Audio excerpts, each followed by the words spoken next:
Alright guys, TacticalRab back again today. Hope you're all doing well and enjoying your day so far. We just got our first taste of one of the spiciest rivalries going into Modern Warfare 2. Drazah was talking about the beef with FaZe last night before they played their first set of scrims between each other. FaZe certainly coming out on top of this one, and Drazah might have to mince his words just for the time being. Very much intrigued to your thoughts in the comment section below. Hit the like button if you enjoy. Subscribe if you're new as always. I'd greatly appreciate it. It really helps out the channel. Thanks very much indeed for doing that one. This I thought was just a fantastic video here of this poor lad loading in again and again to whatever the border crossing map is called. Like, he just gets blown up by this car again and again. I thought the final time here was pretty funny because he goes over here, I think he gets blown up again one more time, and then he spawns in for the final time in this particular clip, walks up to this truck and thinks, you know what, I'm not letting you explode me this time. I'm gonna wait for this car to explode. It doesn't, he runs out, boom, he gets blown up again. This is just this map in a nutshell. Who thought that was a good idea? Wanted to mention this though, crazy stuff really. Now you consider inflation and other factors, this might not be so crazy, but in terms of gross over the first few days of release, Modern Warfare 2 2022 has been the most successful Call of Duty of all time.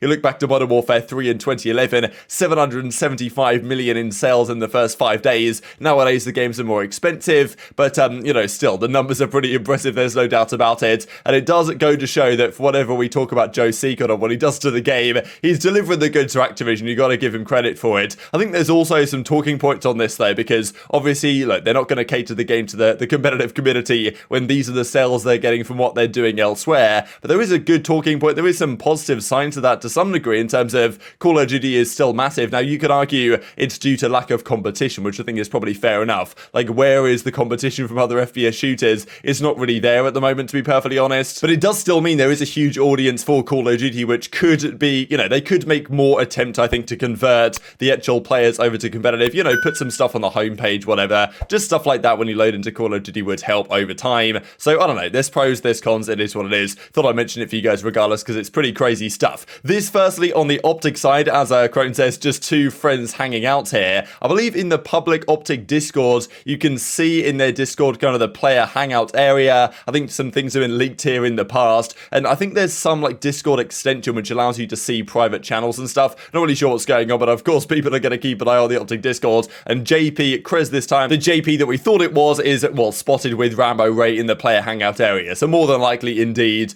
JP is going to be the analyst for OpTic alongside Rambo for the upcoming season. Whether they get a third guy in, I don't know. They probably don't need it necessarily. But look, some teams have 4 coaches, 3-4 coaches. So whether OpTic consider that down the line, because Cinder's gone, they need a replacement. JP is probably going to be that guy, former New York Subliners over the past couple of years. Just speaking of Boston there, because they've got Denz as their GM, it's Zed as their head coach, and maybe Parasite will join as their S&D guy. We saw just yesterday when he won alongside Methods and Nero that 30k Backer Bros tourney. Then Methods and Haggy now are having quite some interactions, and even he called him here, my S&D coach would never. So whether they're going to come to some sort of arrangement there where Parasite becomes the S&D analyst or whatever, S&D strategist or something for Boston, personally think that would be a fantastic idea, and that maybe he proved himself with that one tournament, and every single day we seem to have further hints towards that eventuality.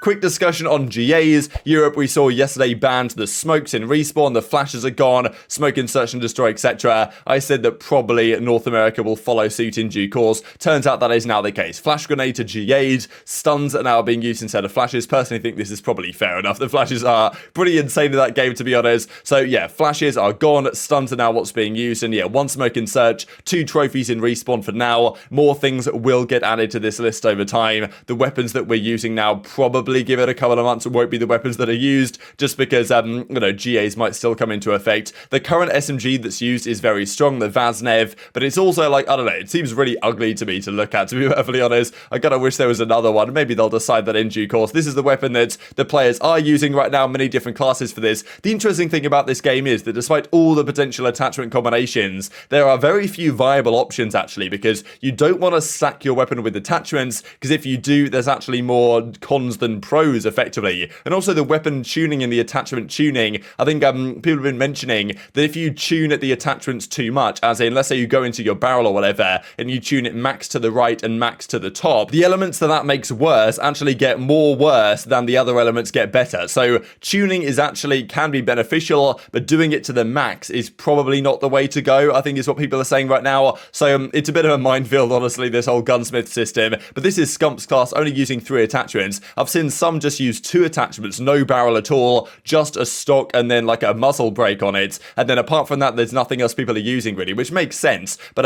you know, you want to make your gun better. The more things you put on, the slower the ADS speed gets, this type of stuff. So honestly, the level of attachments in this game isn't too bad if you look at it based on the way it's worked. It's just a bit of a nightmare, the amount of attachments you have to trawl through to actually figure it out. Let's talk some results so far then. iLLeY finally won a tournament with Dashy. Probably won some other stuff already. But yeah, they played a $200 one and done tournament last night with Dashy, and they come out on top in that one. But it's interesting for the OpTic guys because we really haven't seen much of them so far. Most teams, I would say the majority of teams, are now into scrims. And even if we haven't seen these scrims publicly, people are probably scrimming behind the scenes. OpTic, we haven't seen anything so far. And, you know, of course, look, it's early days in Modern Warfare 2. Usually at this time in the life cycle, no scrims are happening. It's still early tournaments. But teams have to get into scrims quickly, and probably the streams might even go off over the next week or so, just because the season starts in 4 weeks' time, effectively. And the teams want to get ready as quickly as possible. OpTic haven't really got there yet. Some teams started scrimming, I'm pretty sure, day 2. We're now a few days in. Los Angeles Thieves started their scrims yesterday, and we're still kind of awaiting the OpTic team to get together and really kick into gear here, because the early results are not exactly indicative of how the season's going to go, but obviously everyone looks at the early results and these kind of what we're going to look at here in a second, because everyone's interested, and the teams that haven't been practicing for the first few days are going to already start lagging behind a little bit. Now, of course, things could change, meta, maps that are actually played on these type of questions, but the teams that kick it into gear now are probably going to get some degree of advantage for the time being. Drazah versus FaZe, always a fun one, of course, at the end of last season.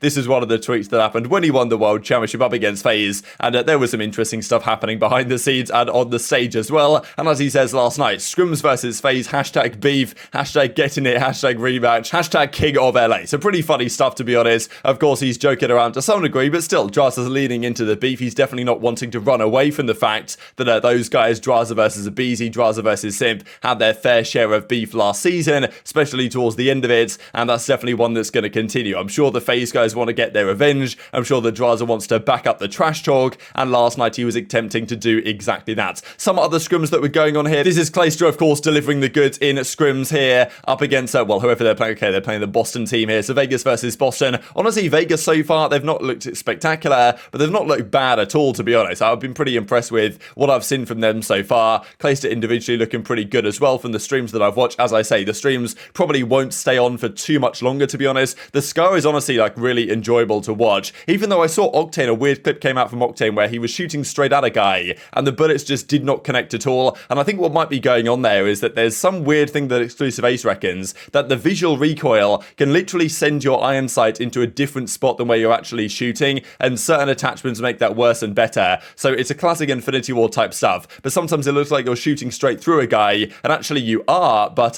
your bullets aren't going where your iron sights say they are. So that's what's actually going on there. So, you know, maybe it's not as bad as Bloom, but it's still not an ideal feature of the game. And even as Clay says, played 12 sets of hardpoint today, my hands are chalked. So the grind is definitely there for the Vegas Legion guys as it presently stands. Los Angeles Thieves in their first set of scrims played up against Vegas, and the first 2 maps they lost. I'm pretty sure Octane and others said that they literally had the rotations up on their second monitor because some of these maps have more than 5 hardpoints, right? And it's not exactly ideal, but they played a fair few maps here. There's kind of 4 maps that are played right now. The Crown Raceway could be viable. Unfortunately, it's probably not going to be playable. Now, the hotel map, we're really hoping, like, we need hotel to stay. Now, whether there's further implications because they copied and pasted a real life kind of hotel at the Conservatorium Hotel in Amsterdam, if you guys saw that a couple of days ago. Hopefully, whatever legal action might be going on doesn't affect the playability of this map, because it's actually one of the only viable ones in my opinion. There's kind of 4 maps that are played: Fortress, Hotel, Embassy, Mercado. People aren't so happy with Embassy, but it's like, what else do you really play right now? The El Asilo map isn't very good. The Hydroelectric map could actually be good if it wasn't for all this water on the map. Like, a few tweaks honestly would make more of these maps viable, but we've got to deal with what we have for now. So over these 6 maps, Thieves didn't really know the rotations and stuff. They were learning. They eventually go 3-3 here, split the hardpoints with Vegas. Not too bad. Then they go into play FaZe. If you guys aren't kind of familiar with these storylines, this was kind of, well, an interesting thumbnail, let's just say, from the end of last season. The classic Drazah, you know, middle fingers over the cross of the stage, and then aBeZy and co were kind of calling Drazah a bit of a clown, all this type of stuff happening. So pretty entertaining stuff, of course, and they want to double down on that again going into the new season. This was one of the example maps here where Simp honestly has kind of been frying. If I had to give a list of the players that look most deadly so far from what I've watched, a lot of them are actually the SMG players, I would say, that Shotzzy, probably Pred, and probably Simp from the gameplay I've watched are looking like some of the scariest players in the game. And Simp in this particular game on Embassy Hardpoint goes 33-12 with a minute and a half in Hill. In fairness, FaZe outslay massively and barely, well, they're not barely win, they win by 100 points, but given the saying it, I thought they could have won by a bit more. But I think they played this again later on in the series, and they 100-point club Thieves on it. So yeah, Simp on this map particular does look pretty scary indeed. This is the whole recap here as Ronnie puts on CDL Scrim Intel, 7-1 in FaZe's favour. Now, yes, of course, there are some caveats here. FaZe have played for a few days. This was Thieves' first day of scrims. Some of these maps, of course, were pretty close, but those embassies, 251-45, they played it again, 250-91, and yeah, Thieves won that one map on Hotel Map 6. Everything else they lost. Most of them were relatively close, you could argue, but FaZe had this certainly pretty comfortable in their favour. First day of scrims, Thieves learning the maps, all this type of stuff. Tough to read into too much, but still, FaZe early head start, you could argue, already in scrims so far, and the first matchup between what will be, going into the game, the two biggest favourite teams, right? Thieves as the world champions, and then FaZe is still going to be FaZe. They are, you know, the two scariest teams going into Major 1. They will be the two favourites for Major 1. There's a question which team you put number 1 in your power rankings. Do you favour the world champions? Do you favour the team that's kind of always been there or thereabouts at the start of the games? And where can OpTic be in this discussion as well, right? Because OpTic, to me, like, they should be the third best team, I suppose, going into the season. Then I would put Seattle and Minnesota Rokkr. That was kind of my power rankings going in. So far, what we've seen in scrims, that kind of plays out in reality, but we don't really have the OpTic question answered yet. So yeah, Drazah, you know, he's got to calm down a little bit on the beef type stuff for now, but you know, I'm sure Thieves think that when the game actually begins and when they get ready to go for Major 1, they can put up a better showing than this up against the Atlanta FaZe.